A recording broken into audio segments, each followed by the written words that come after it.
वालेकुम रहमतुल्लाहि व बरकातुहू। नाज़रीन किराम, इस्लाम के अंदर हर वो लिबास पहनना जायज़ है जो आपके सतर को ढांपे, आपके सतर की हिफाजत करे, आपका सतर उस लिबास की वजह से ज़ाहिर ना हो।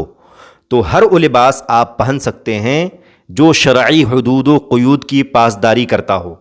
वरना अगर पीछे का हिस्सा ज़ाहिर हो, टी शर्ट पहनने की वजह से पीछे का हिस्सा दिखाई दे रहा हो। बाज़ लोगों को देखा होगा कि हाफ पैंट पहनते हैं और उसकी वजह से घुटना दिखाई देता है।